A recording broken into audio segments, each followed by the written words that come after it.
Barrister साहब, ये मुझे समझ नहीं आती है कि जब भी कोई मामला उठता है और जैसे फॉल्स फ्लैग ऑपरेशन ये पहली बार नहीं हुआ भारत की तरफ, पुलवामा की अगर बात कर लें, फिर जब क्लिंटन साहब आए थे, उस तरह के बेशुमार वाकयात हम जाके पीछे से रिकॉल कर सकते हैं। तो इस बगैर किसी तहकीकात के विद इन मिनट्स पाकिस्तान पर तनकीद शुरू कर दी जाती है। इनका भारतीय मीडिया चिल्ला चिल्ला कर कहता है कि पाकिस्तान ने करवा दिया। अभी भी जो FIR है, 1 घंटा भी नहीं हुआ था, विद इन मिनट्स जाके और पाकिस्तान का नाम ले लिया गया। तो इंटरनेशनली क्या भारत का इमेज इस चीज से मुतासिर नहीं होता? बिस्मिल्लाहिर्रहमानिर्रहीम। डॉक्टर साहब बहुत बहुत शुक्रिया। बिल्कुल उनका इमेज मुतासिर होता है, और ये पहली दफा नहीं है। जिस तरह आपने जिक्र किया कि समझौता एक्सप्रेस हो, पुलवामा हो, दीगर जो है वो उड़ी वाला इंसिडेंट हो, या दीगर जितने भी इंसिडेंट्स हैं, उन तमाम पे जो है ये वाज़ेह तौर पे नजर आता है कि भारत ना आओ देखता है ना ताओ देखता है, और बिल्कुल पाकिस्तान को बेवजह, बगैर किसी सबूत के, बगैर किसी एविडेंस के वो जो है मुझे इल्जाम जो है वो ठहरा देता है।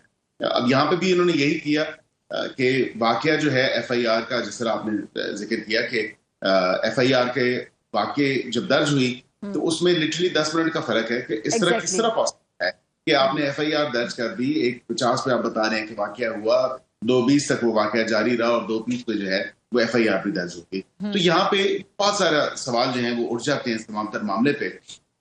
आपको याद होगा कि जब कभी भी भारत ने अपने ही शहरियों को इस तरह उसका टेररिस्ट अटैक्स के हवाले से, पाकिस्तान को बदनाम करने के हवाले से पाकिस्तान पे इल्जामात लगवाए, तो ये दोबारा वो जो उंगलियां पाकिस्तान पे उठाई, वो उंगलियां उन्हीं की तरफ जो है मुड़ के इशारा कर रही थी। और असल तो ये उनकी अपनी कारस्तानी है।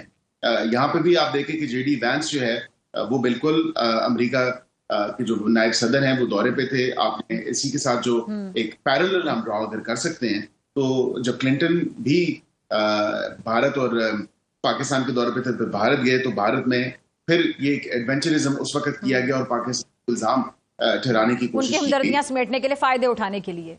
बिल्कुल। अब ये इंडस वाटर ट्रीटी का, ये सिंतास मुआहदे का जो तमाम तर मामला है, ये आज का नहीं है। ये भारत कई सालों से, आप तकरीबन देखें तो 8-9 सालों से इस कोशिश में है कि इसको प्लान किया जा रहा है, किसी न किसी तरह जो है वो हम अमेंड करें, किसी न किसी तरह इस पे नेगोशिएशंस हो, या किसी न किसी तरह इस मुआहदे को खत्म किया जाए। अब यहाँ पे 2016 से लेके अभी तक अगर आप देखें तो ये मुतवातिर तौर पे भारत की तरफ से आपको शवाहिद भी मिले कि उनकी कोशिश है कि ये मुआहदा किसी न किसी तरह जो है वो खत्म हो जाए। आप चूंकि कानून और इंसाफ को भी देखते हैं और आप वैसे भी बड़ी गहरी नजर रखते हैं बहुत से मामलात पे, तो मुझे जरा ये बताइएगा कि ये जो भारत का सिंतास मुआहदे की मअतली वाला मामला है, इस पर हमारा केस किस हद तक मजबूत है? कानूनी हैसियत के हवाले से भी बताइएगा, सिफारती सतह पर हम क्या इक़दाम उठा सकते हैं, और हमारा केस जो है कितना मजबूत है, भारत को मुंह तोड़ जवाब हम कैसे दे सकते हैं? देखिए डॉक्टर साहब, सबसे पहले तो इसके कानूनी पहलू अगर आप देखें तो ये इस मुआहदे के अंदर किसी भी किस्म की तरमीम या किसी भी किस्म का जो चेंज है वो बिल्कुल सिर्फ म्यूचुअल एग्रीमेंट से हो सकता है या बाहमी मुशावरत से हो सकता है। दोनों अगर पार्टीज इस पे कंसल्ट करें और दोनों रजामंद हो तो फिर ही हो सकता है, उसके अलावा तीसरा ऑप्शन नहीं है।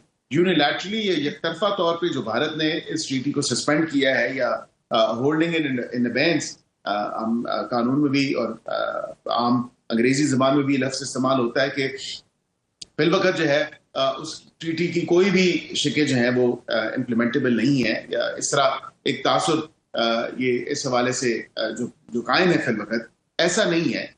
सस्पेंशन यूनिलैटरल नहीं हो सकती जो भारत ने की है, या एक तरफा तौर पे वन साइडेड। हमारे पास जो लीगल ऑप्शंस मौजूद हैं, मैं उसको पहले भी जिक्र कर चुका हूँ। जैसे ये वाकया हुआ मैंने उसी वक्त कहा, मैंने कहा जी अब तो क्योंकि परमानेंट कमीशन जो इंडस वाटर ट्रीटी के हवाले से 2 कमिश्नर्स होते हैं, एक पाकिस्तान की तरफ से एक इंडिया की तरफ से, उनकी मुलाकात तो नहीं होगी, क्योंकि इंडिया ने इस ट्रीटी के तहत जो है वो हमारे साथ डेटा शेयर करना होता है, हाइड्रोलॉजिकल डेटा भी और दीगर अपनी जो कंस्ट्रक्शन उनकी डैम की या रिजर्वायर्स की या दीगर पानी के फ्लो की और तमाम तरह इस मामले पे उनकी डेटा शेयरिंग होती है।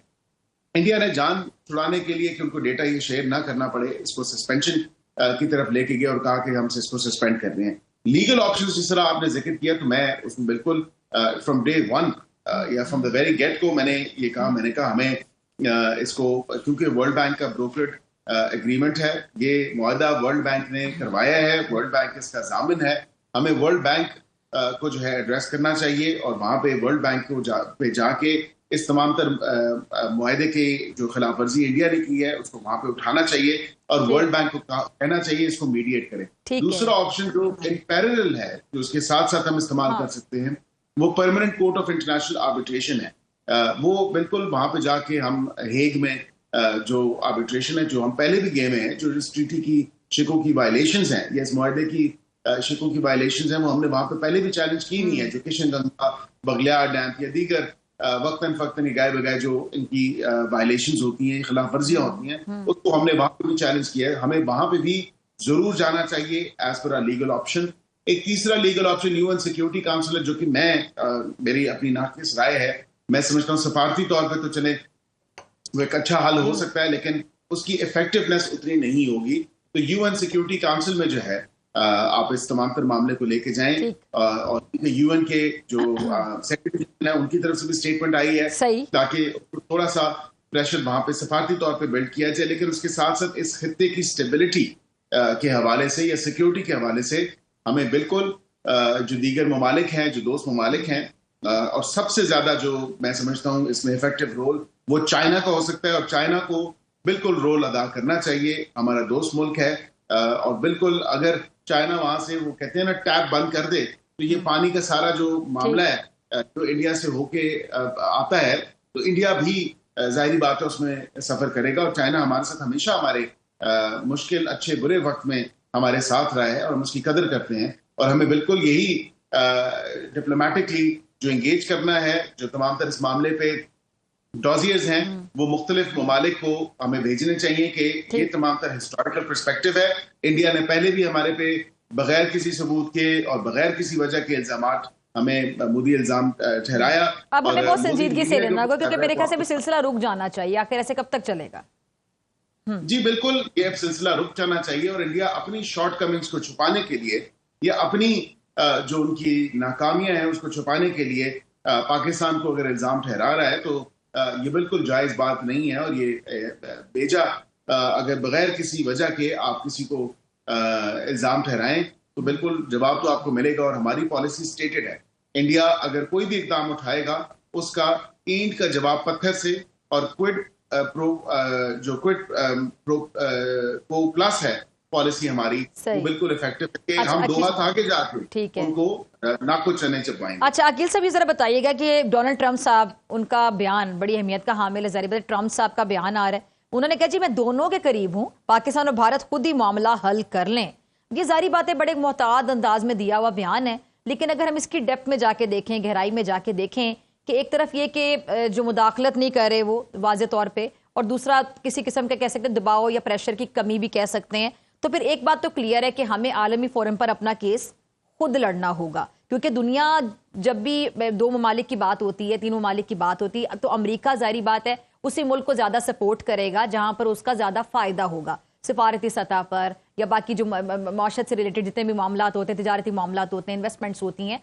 तो इस वक्त पिक्चर आपके सामने बड़ी क्लियर है कि अमेरिका इस टाइम पर ज़्यादा किसको सपोर्ट कर सकता है। क्योंकि अगर मेरिट पे बात करनी हो तो फिर जो मसला कश्मीर है वो भी ये लोग खुद लेकर गए थे ना वहां पे अक़वाम मुत्तहिदा में। तो मुझे समझ नहीं आ रही कि उस मामले को हल आज तक नहीं किया जा सका।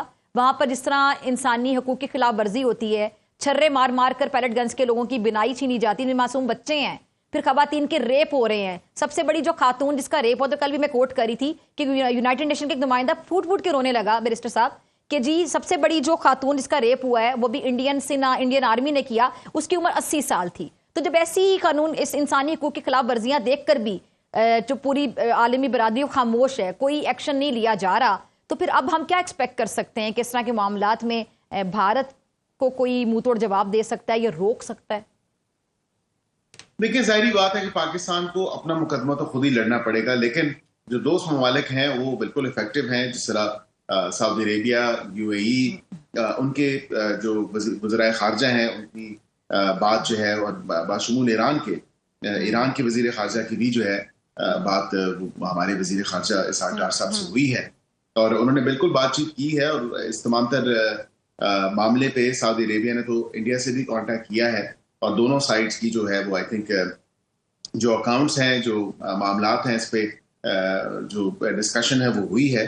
मैं अभी भी समझता हूं कि चाइना ही इसमें इफेक्टिव रोल प्ले कर सकता है, जो हमारा दोस्त है। उसके साथ साथ सऊदी अरेबिया, यूएई वो बिल्कुल उसमें इफेक्टिव रोल प्ले कर सकते हैं। और हमें बिल्कुल आलमी जो हमारे फोरम्स हैं उस पर तो हमें केस खुद ही लड़ना है, लेकिन इन दोस्तों की सपोर्ट भी जिस तरह की आपने बात की वो बिल्कुल मैटर करती है। ठीक है। अच्छा, आखिर में ये आखिरी 1 से 1.5 मिनट है। आपने मिनिस्टर साहब का जिक्र किया, लेकिन मैं वज़ीर दिफा साहब के हवाले से बात करना चाहूंगी कि उनके एक बयान को बड़ा तोड़ मड़ोड़ कर पेश किया जा रहा है भारतीय मीडिया में, आपकी नजरों से भी गुजरा होगा। उस पर नून लीग क्या मौक़िफ़ रखती है, आप उस पर कोई अगर राय देना चाहें तो? देखिए, मैं बिल्कुल हम ये तो नहीं कह सकते कि हम उस बयान से लाताल्लुकी का इजहार करते हैं। फैज साहब ने, देखें, बात तल्ख लग सकती है, लेकिन बात तो हकीकत है और बात सही है। हमारे माजी में अगर जाके देखें तो ऐसा हुआ तो है। तो ख्वाजा साहब ने कोई स्याह सबाक से हटके तो कोई बात नहीं। ख्वाजा तो वो कहते हैं ना अंग्रेजी में, कॉलिंग अ स्पेड। तो ख्वाजा साहब ने तो स्टेट मतलब ओपनली इस बात को कहा है, और ये पहली दफा नहीं हुआ। इससे खान साहब भी इस बात का जिक्र कर चुके हैं, शाह महमूद कुरैशी साहब भी इस बात का जिक्र कर चुके हैं। सो ख्वाजा साहब के बयान को तोड़ मरोड़ के जो पेश किया जाना या उसको इस तनाजुर में देखना, तो मैं समझता हूँ ये गलत बात है। उन्होंने बिल्कुल जो है वो एक माजी के हवाले से उन्होंने जो स्टेटमेंट दी है, और बिल्कुल दुरुस्त स्टेटमेंट है, उसमें कोई ढकी छुपी बात नहीं है। हम वॉर ऑन टेरर हो या दीगर उसमें हो, बिल्कुल Pakistan has been at loss. और ये दहशतगर्दी जो है वो, और इस जंग में अगर देखा जाए जितनी कुर्बानी हमने दी है, जितनी जानें हमारी गई हैं, बिल्कुल ठीक है।